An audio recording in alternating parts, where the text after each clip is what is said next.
nag-almusal na ba kayo? Oy, kung hindi pa nako, si Susan na ang... Susan? Si Mami Sue pala ang nandiyan. Siya ang bahala. Ano, ihahain mo today sa amin, Mami Sue? Ate Sue!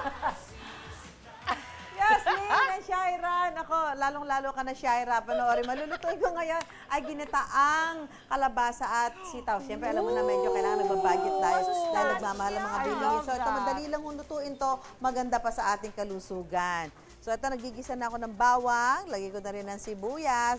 Simpleng lutuin lang ho ito. At ito, kahit hindi masyado marami yung ilagay nating ricado, eh okay lang ho yan. Dahil nga, masarap naman to at masustansya. So, nagigisa ko na yung bawang at sibuyas. Pwede ko na ho ilagay ang sitaw. Yan. Sana yung sitaw, yung sariwa, ano, para mas maganda ho, mas masarap.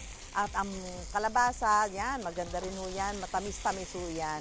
So, simpleng-simple lang itong lulutuin natin. Ginisang sitaw at kalabasa. Wala na nga ho itong sahog dahil nagtitipid tayo. So, lalagyan na natin ang gata. Ayan. Naku, lakas ng apoy. Para hindi mahal ang LPG, Ang gastos natin dito, yung bawang, hindi ho, pwede, kahit hindi 40 pesos yan.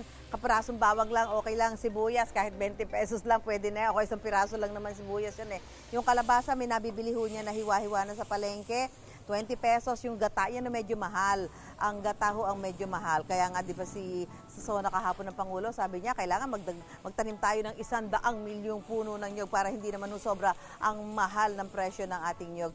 At ang sitaw, tali-tali ho pag nabibili yan sa palengke, yung inilagay natin dito, mga 2 tali. So, ito hong ating nagastos dito ay less than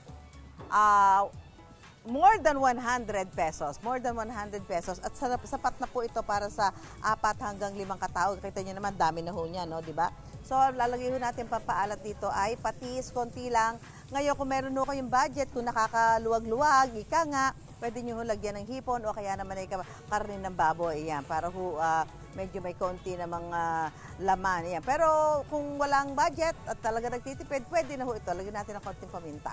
Yan, pero kung ayaw ng mga bata na may paminta, pwede na hong hindi yan lagyan. So, yan ho yung napaka-sustansya, kalabasa, maganda ho sa ating mga mata. Ito yung ating niluto kanina, yan, para ho, luto na ho to.